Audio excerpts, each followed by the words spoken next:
In today's video, we are going to cover both the Chelsea versus Liverpool and the Chelsea versus West Ham games, and we're going to get into the different tactical aspects of each game and try and break those down for you. So if you do enjoy this video, please leave a like, please comment, and please do subscribe.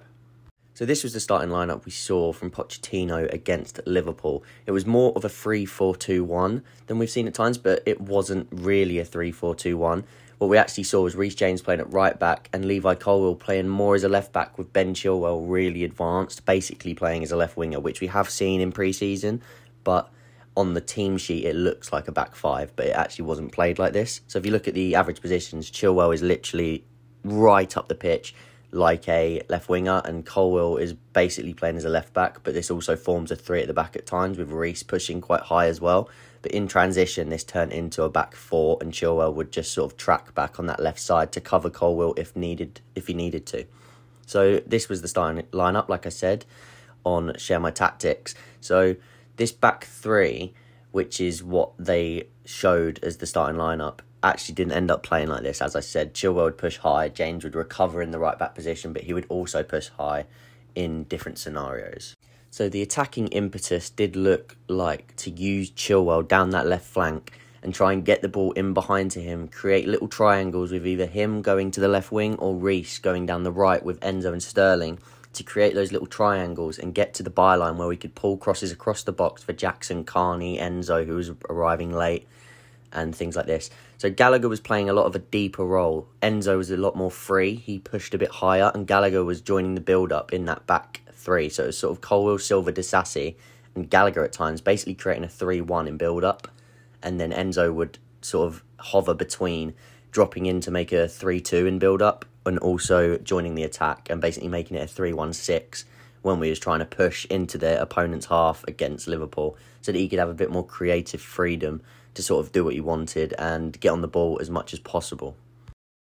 So the main points from this game: Enzo, Reece and Sterling, that triangle on that right-hand side was very effective at making those patterns that ended with Reece playing the final ball. So they'd sort of combine little triangles on that side, get the ball in behind to Reece, down the byline, and he'd pull across into the box. That was very effective, and that was probably the best attacking patterns that we were seeing in that game, were down that right-hand side between those three players. So that's something to watch out for in the future. Obviously, Reece is now injured, but just in general, those patterns looked like they were being very much practiced, and you could see that they were being worked on in training. Chilwell, as I said, very advanced, basically playing as that left winger, getting into the box and being an attacking threat. It seems like Chilwell is being used in this position due to that attacking threat and goal threat, which Poch maybe doesn't quite think he's got from Mudryk yet on that left-hand side. And maybe he's just trying to ease Mudryk in once he knows he can fulfill that exact role that he wants from him. Obviously, I would prefer Mudryk to be starting every game, because I think that would be the best for his development, to be getting as many minutes as possible. But I'm just theorising what I think might be happening with him right now. The Disasi goal, very nice to see. Nice aerial prowess that he has. Can definitely help us find those goals from set pieces in the future. And he adds a bit more of that power in the box that we necessarily don't have. And then lastly, Jackson. What can you say? Like, he's literally been menacing all pre-season, and he did it again against Liverpool. He was menacing all game long. He makes runs in behind every opportunity, holds up the ball. He's just a complete striker. All he really needs is that first goal. He holds the ball well in the channels. He runs the channels to alleviate pressure. He combines play really nicely.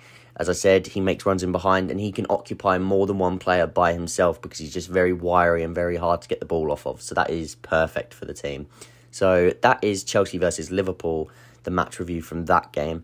Now we're going to look at Chelsea versus West Ham and the things that happened in that game. So Chelsea versus West Ham, very much a game of two halves. This was the starting lineup that we saw for that game, and as you can see, I've sort of drawn a box around that back five, because this game looked like both the fullbacks were sort of inverting slightly and playing in that 2-3 build-up style, with Enzo pushing very high. At times, Enzo would drop in and make it sort of a 2-4 in build-up, or a 2-2-2, but this is what I noticed most, this sort of five-man pattern, where Gallagher would try and break the ball to Enzo and Carney, who would sort of drift inside, allowing Chilwell to have that left-hand side for himself. So in this build-up pattern, we were seeing a lot of Colwill drifting in. Gusto would he'd either drift in or he'd pin right to the side so that he was either taking a player away with him and always offering that width so that Sterling could be high and wide. So that gave Gusto the chance to, if he got the ball, he could either look up to see if Sterling was on, and if not, he could recycle that ball across to the other four in that pattern. So it was more Colwill coming a bit more shifted inside than Gusto. But the main points to talk about from this game was Carney's brilliant goal. He was so good at drifting in between the lines, unmarked, and he picks up the ball in the 18-yard box and he just shifts it onto his right foot beautifully and puts it straight into sort of not in the top corner, but it was a brilliant finish. It's an unfortunate injury. They're saying it's going to look like around 6 weeks. He's just undergone surgery, so wishing him all the best. Hope he recovers really quickly. You probably know how much I rate Carney Chukwuemeka. I think he's unbelievable. I think he has so much talent. So really hope he gets back quickly so that he can continue to contribute to the team. Jackson, literally already mentioned it, menacing again, just really needs that first goal. He contributes to every facet of play that Chelsea create and everything we do, but Jackson just needs to find that first goal, and I think the flurry after that will come. The second half was so disjointed, the patterns all faded. It seemed like it went sort of to hero ball. We made subs that I don't think Pochettino necessarily would have wanted to make, sort of just felt very disjointed, and those patterns sort of disappeared from the first half, so I wasn't very happy about that. And of course, I don't want to give it much airtime, but Caicedo did look rusty, and that was expected for me with no preseason and training. He had a poor debut. Let's not get into him on that. Everybody has no reason to be worried. We all know the player that we've got, and we all know the combination and partnership he's going to create with Enzo Fernandez. So that is it for this video. Please let me know what you thought of those first two games. Obviously not the results that we wanted, but I'm very confident with the signs we're seeing and the chances we're creating that with this run of games that we've got coming up, we can really put it to the sword and go for the wins now. So as I said, please do leave a like, subscribe, and let me know what you thought in the comments down below. And I'll see you guys next time.